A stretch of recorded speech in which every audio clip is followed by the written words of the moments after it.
Shri Swami Samarth. 5 April रोजी आहे पापमोचनी एकादशी। एकादशीचं व्रत अत्यंत महत्त्वाचं मानलं जातं। सध्या फाल्गुन महिना सुरू असल्याने हिंदू वर्षातील शेवटची एकादशी आहे। आजवर झालेल्या पापांचा नाश होऊन नवीन वर्षाकडे सकारात्मक दृष्टीने वाटचाल व्हावी असेही या एकादशीचं प्रयोजन असावं। या दृष्टीने एकादशीच्या दिवशी आपण कोणत्या गोष्टी कराव्यात ज्यामुळे आपल्याला पापापासून मुक्ती तर मिळेलच, शिवाय धनप्राप्ती आणि कर्जमुक्तीच्या समस्याही दूर होतील। पण त्या अगोदर तुम्ही जर माझ्या चॅनलवर नवीन असाल तर चॅनलला सबस्क्राईब करा आणि स्वामींना मानत असाल तर कमेंटमध्ये जय श्री स्वामी समर्थ नक्की लिहा। तर जाणून घेऊयात या दिवशी कोणते उपाय करायचे। तर प्रत्येक एकादशीचे स्वतःचे असे वेगळे महत्त्व आहे। या दिवशी भक्त भगवान विष्णूंची पूजा करतात आणि उपवास करतात। पापमोचनी या शब्दातच त्याचा अर्थ दडला आहे। आपल्या हातून कळत नकळत घडलेल्या पापांचं क्षालन व्हावं म्हणून हे व्रत केलं जातं। यंदा 5 एप्रिल रोजी पापमोचनी एकादशी आहे।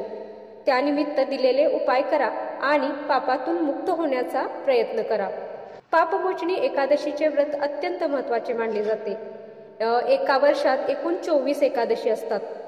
सध्या फाल्गुन मास सुरू असल्याने ही हिंदू वर्षातील शेवटची एकादशी आहे।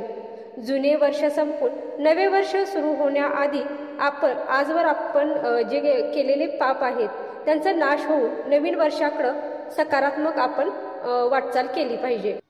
एकादशी कोणतीही असो, त्या दिवशी भगवान विष्णूंची पूजा करण्याचा प्रघात आहे।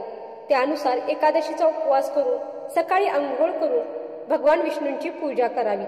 या दिवशी भगवान विष्णूंना दुधाचा, पाण्याचा, पंचामृताचा किंवा 1000 तुळशीच्या पानांचा अभिषेक करण्यात येतो। अभिषेकाच्या वेळी ओम नमो भगवते वासुदेवाय नमः, ओम नमो भगवते वासुदेवाय नमः असा मंत्र म्हणावा, ज्यामुळे विष्णुकृपा होण्यास मदत होते आणि आपली पापही नष्ट होतात असं मानलं जातं। तर या एकादशीचा शुभ मुहूर्त केव्हा आहे?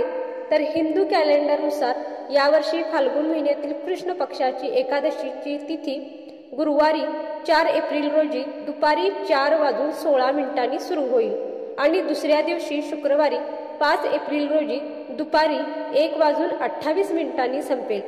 उदय तिथी लक्षात घेऊन 5 एप्रिल रोजीच हे व्रत करावे असे सांगितले आहे। अर्थप्राप्तीसाठी आपण कोणते उपाय करायचे? तर झेंडूच्या फुलांचा उपाय सांगितलेला आहे। ज्योतिषशास्त्रानुसार पापमोचनी एकादशीच्या दिवशी भगवान विष्णूंना पिवळे फूल अर्पण करावे।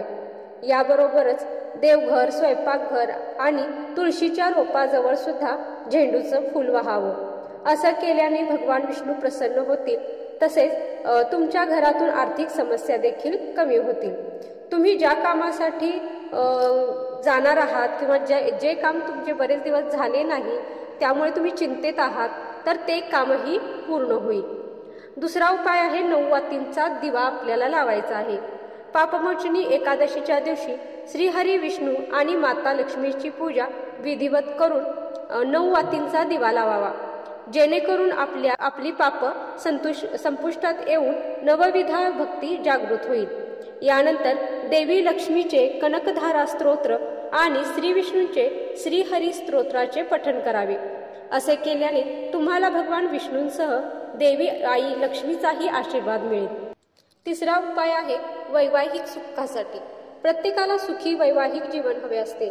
त्यासाठी पापमोचनी एकादशीच्या दिवशी दाम्पत्याने म्हणजेच नवरा बायकोने तुळशीच्या रोपाला कलव बांधून सुखी वैवाहिक जीवनासाठी प्रार्थना करावी। तसेच तुळशीला शृंगाराचे साहित्य, लाल ओढणी अर्पण करा। यामुळे विष्णूची कृपा तुमच्यावर राहते आणि तुमच्या नवरा बायकोंमधलं प्रेम टिकून राहतं। एकादशी दिवशी कोणते उपाय करू नयेत?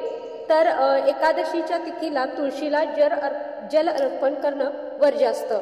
या दिवशी तुळशी माता देखील व्रत करते अशी मान्यता आहे। त्यामुळे एकादशीला तुळशीला पाणी वाहू नये किंवा जल अर्पण करू नये।